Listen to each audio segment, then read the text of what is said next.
Okay, hey y'all. So I really thought about doing a quick vlog about tips growing your art business and sales. And then I chose the thumbnail for this to be Color Me Impressed. So this is going to be both because I am impressed. I just found this account on YouTube and it's from May Ronson. And she does art sales and art business growth tips. And so I wanted to share some that she shared and then go follow her.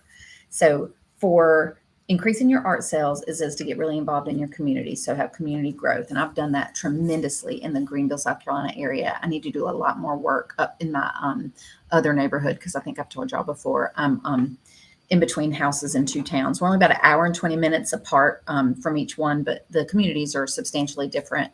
But just get more involved in, since this is online stuff now, more now in your Instagram and everything, but also sign up for all of the call for artists and things like that in your neighborhoods.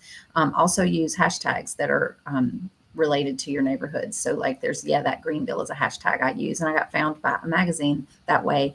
And they put a whole entire free page article about me when I very first started painting. It's cool. So do local community hashtags and things like that.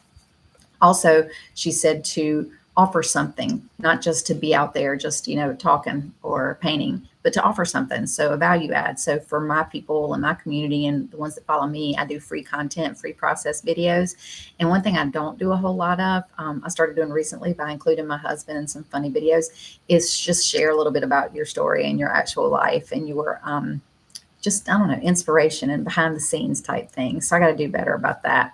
And, my social media girl and friend Belinda, she reminds me all the time. So I got to do better about that. But she said that still right now, reels and stories on Instagram are the place to be for visual artists. So don't forget that. And then she also reminded me that we don't own our followers. So if something happens to Instagram tomorrow, it's like, what are you going to do? You're going to need to have their email addresses. So build an email list, and you can do that by offering something. So put out there, hey, listen, if you'll subscribe to my website, and give me your email address, I won't spam you, but I will give you a free 45-minute process video where I walk you through exactly how to create XYZ. And so that way you have more like email addresses, and you can't you're not going to lose that if something goes wrong on Instagram, hopefully. Okay. Which I thought that was it's an incredible tip. Also says just be predictable and consistent, because if you don't post for 3 or 4 or 5 weeks or something, you're not going to show up in the algorithm where you used to, and people are just going to not think about you as much anymore. So be consistent, post consistently, and be kind of predictable. People know that you're going to post content about learning to paint, and they might want to learn to paint, or they know you're going to post content. Actually, one of the things she says is remember to sell your paintings. And I don't really do that well. I do more of, if it sells in the gallery or an exhibit, I have one in a cafe right now, then that's fine. And if not, then whatever. I basically focused more on my online courses, but I do need to sell art too, So I do more commissions, I would say, than just selling pieces of art, but I need to do better about that. She also said something I thought was really cute. It's not cute in an insulting kind of derogatory way. It is cute, we almost forget it, but to believe in ourselves. As artists, it's really hard, and self-doubt has zero room for you if you want to grow your business and sell more. And so she was talking about doing her affirmations and things, and I do that.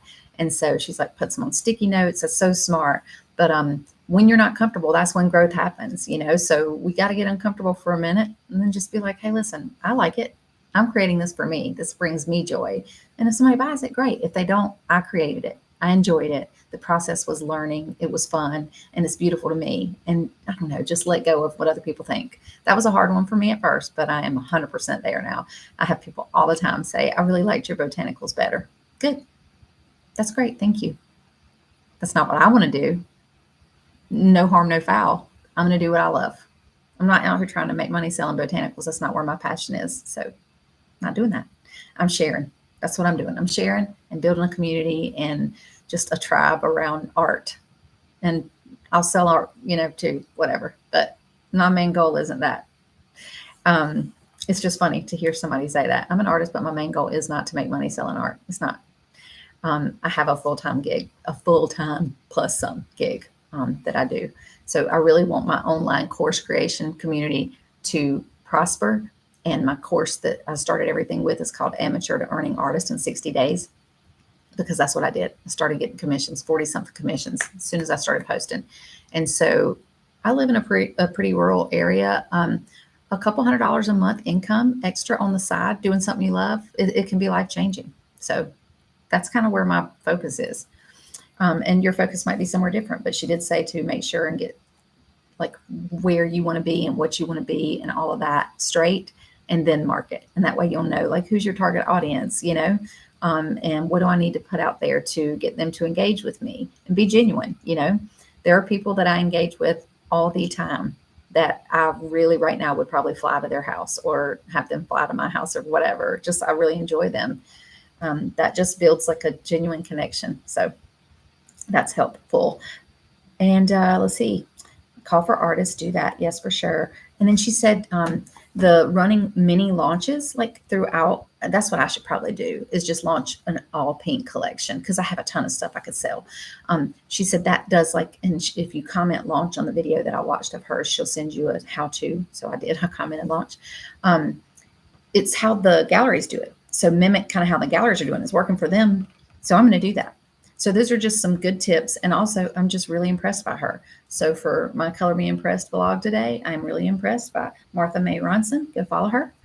I am really impressed by my husband and my son and just how much they show up and support me, even though we are all so crazy busy in our lives right now. And I'm really impressed by just all of the team that I have at my other full-time plus some gig, and my friends, and just how great they all are and how it makes my life so much easier, because not all days are going to be good days. And it depends like who you surround yourself with, if they help like dial you back in when you're having one that's not so great.